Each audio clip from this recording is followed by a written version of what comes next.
It starts with a sound you don't expect to hear on a tennis court. It's not the thud of a serve or the squeak of shoes. It's a sharp, frustrated gasp from Elena Rybakina, followed by the unmistakable sound of a racket being thrown. Not slammed, not broken, but thrown in a moment of pure, unadulterated exasperation. And that's the first thing you need to visualize. The fourth seed, the Australian Open champion, the woman who has been described as an ice queen on the court, losing her composure so completely that she physically rejects her own tool. It happened in the first set of what was supposed to be a routine match in Berlin.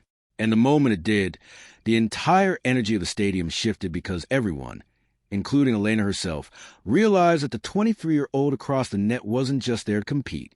She was there to fundamentally break the game down to its base components and rebuild it in a way that challenged everything Rybakina thought she knew about power tennis. The official score will say Elena Rybakina won that match in 3 sets. But what observers saw, and what continues to generate discussion, is a match that exposed a fault line in the architecture of modern tennis. A fault line that a young left-hander named Alex Eala is about to exploit to its fullest potential. Going into this match, Elena Rybakina's career year was unfolded with a sense of clinical precision. This was not just the same player who won Wimbledon a few years back. This was an evolution. In 2026, Rybakina has been playing what can only be described as weaponized simplicity. It's a brutal, almost mathematical form of tennis, designed to erase time. Her first serve is a cannon, consistently clocking in at 190 kilometers per hour. A missile that paints the lines and leaves opponents with no choice but to just throw a racket at it. But it was her second serve that really changed the game. It's a heavy, twisting kick that bounces up past shoulder height, pushing her opponents so far back they're essentially playing from the first row of the stands. What she does after that serve is even more terrifying. She steps into the court, not just moving forward, but charging, loading up her forehand, and essentially ending the point before her opponent has even found their footing. In Stuttgart on clay, she looked unbeatable, hitting that forehand cross-court so hard and so flat that it seemed to defy the geometry of the court. The question everyone was asking was how that game would translate to the quicker, slicker grass of Berlin. The answer logically was that it would be even more devastating. Less time for opponents, less bounce, more skid. It was a formula for a massacre. But tennis is not a game of equations, and Alex Eala is not a conventional answer. She is a left-hander, first of all, which is already a nuisance, a mirror universe version of the angles that most players spend their lives learning to defend. But she's more than just a lefty. She is a point architect, a chess player in a world of boxers. She doesn't hit the ball with the ferocity of a Sabalenka or the depth of a Swiatek. What she does instead is bend the geometry of the court to her will. She uses slice to keep the ball low, forcing power hitters to bend their knees and lift the ball, robbing them of their flat trajectory.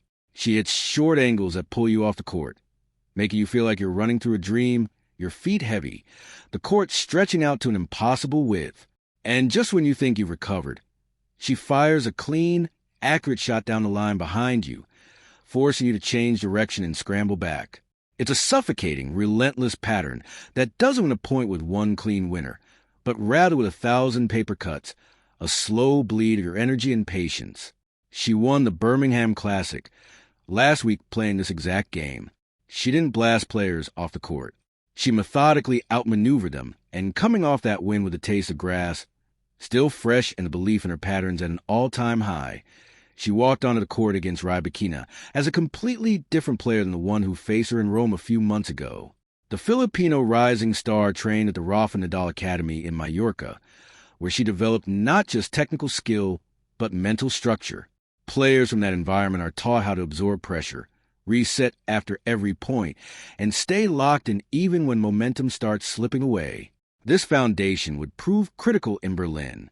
The first 5 games of the Berlin match were a masterpiece of controlled aggression from Rybakina. The scoreboard will show she raced to a 4-1 lead, but the numbers on the scoreboard don't tell you what those points looked like. Rybakina was serving bombs. Sure, but there was something else. There was a silence, a collective holding of breath in the stands. Not because of the power, but because of the precision with which Rybakina was dismantling Eala's game. She was taking Eala's favorite patterns and crushing them. When Eala tried to use her slice to the backhand to set up a short ball, Rybakina was stepping around it, hitting inside-out forehands that were just too quick. It looked like we were headed for a routine 6-2, 6-3 victory. But then the match took a turn so subtle, so nuanced that you had to be watching the small details to catch it. With Rybakina leading 4-1, Eala held her serve to make it 4-2. It was a typical hold, but the way she did it was different. She wasn't trying to out-hit Rybakina. She was slowing everything down. She was using a higher, loopier ball to the backhand, not allowing Rybakina to take the ball on the rise. She was redirecting the pace, sending Rybakina scrambling from side to side, making her hit one more ball, then one more, and that's when the left-handed factor became undeniable. In tennis, when you play a left-hander, the spin on the ball is reversed. The slice that skids low on a right-hander's backhand curves away from a left-hander's forehand. The serve that kicks into a right-hander's body moves away from a left-hander. This is the nuance that analysts weren't talking about enough. Rybakina's serve, which is so devastating because it sets up her forehand perfectly, was causing her problems against the left-handed return. Her wide serve to the deuce court, which is her bread and butter, was coming back at a different angle. The natural left-handed return, even when not hit with power, was shaping away from Rybakina's forehand, pulling her wide and stretching her. She couldn't step into the court with the same authority.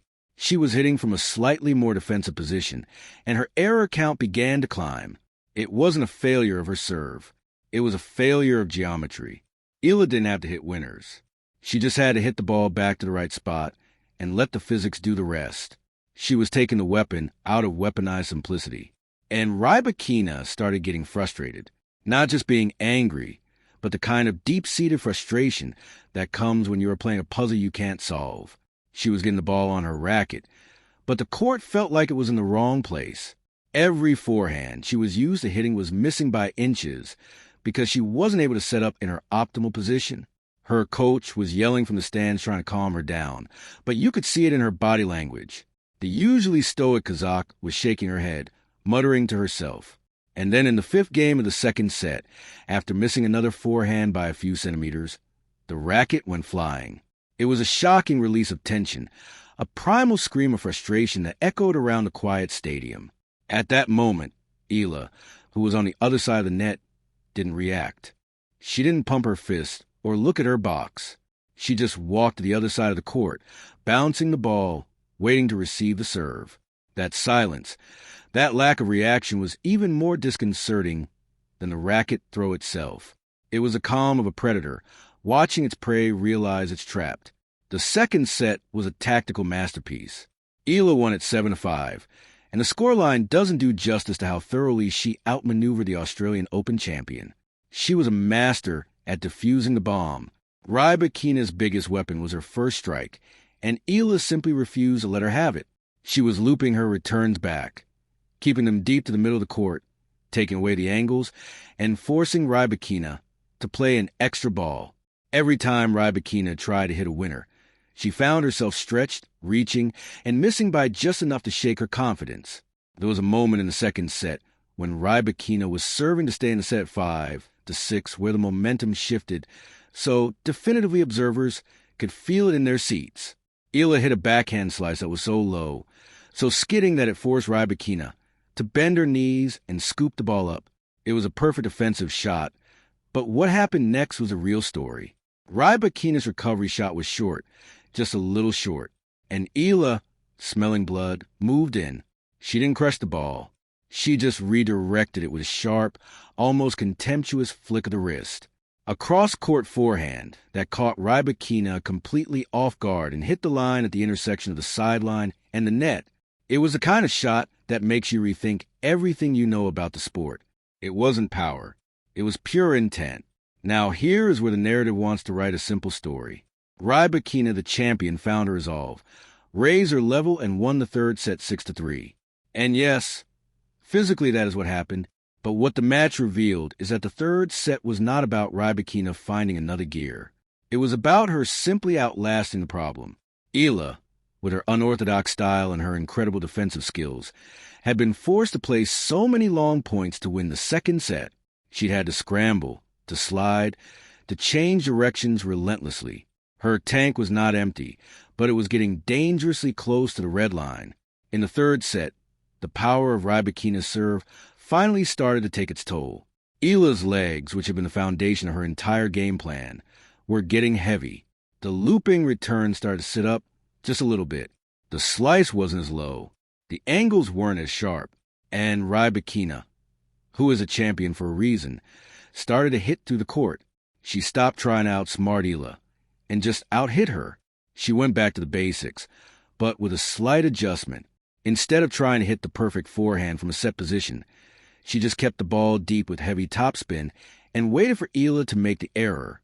It was less beautiful, less elegant form of tennis, but it was effective. She ground down the specialist in her own laboratory. But the story of this match is so much more than the final scoreline.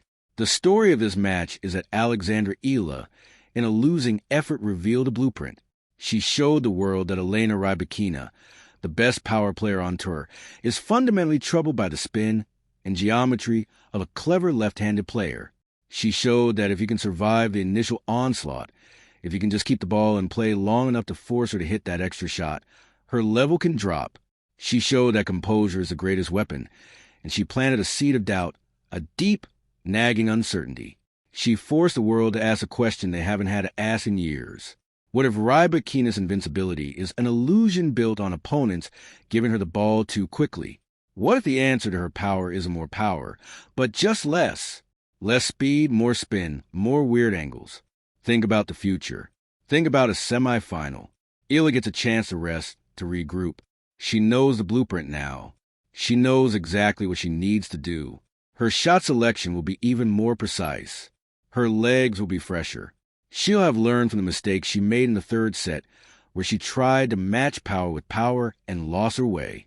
The fact that she took Rybakina to 3 sets and pushed her to the brink of an epic collapse is terrifying for the rest of the tour, and it's intoxicating for fans who are tired of predictable tennis. We're watching the emergence of a player who isn't interested in fitting into the mold. She's a disruptor, a rebel with a cause, trying to bring back the art of point construction in an era of pure power. The scary part is that Eala is a late bloomer by tennis standards. She's only just beginning to understand her body and her game. She's physically stronger than she was a year ago, and she's mentally tougher than anyone gives her credit for. She looks across the net at these giants and doesn't see a titan. She just sees a target. This wasn't her coming out party, because the tennis world already knew who she was. But it was her statement of intent. It was her way of saying, I am here to ruin the party for the power players. And she almost did. The tennis world is going to be dissecting this match for months. Try and understand how a player with a serve that barely cracks 100 miles per hour can push the Australian Open champion to the absolute limit. They'll study the angles, the slice, the left-handed spin, the tactical genius of a coach who clearly had Rybakina's patterns mapped out in their sleep. But at the end of the day, it all comes back to that one moment. The racket flying through the air, a silent stadium, and a 23-year-old left-hander bouncing the ball, ready to serve again, utterly unaffected. That thrown racket was the sound of the system breaking down. It was the sound of the world's best power player realizing her physical gifts weren't enough. And Eala, by not reacting by just walking to the line, was showing us something deeper. She was telling us that in the long run, the mind always has a chance against the fist. And as she prepares for the next time, the next tournament, the next improbable run at the U.S. Open, the question is no longer if she can compete, but if she can close. She's knocking on the door. She's done more than just knock. She's put her shoulder to it, and the hinges are starting to crack. This is the story we're all going to be telling for the rest of the year. The story of how a quiet left-hander in a loud, power-hungry sport taught us that the most dangerous shot in tennis might just be the one that travels the slowest.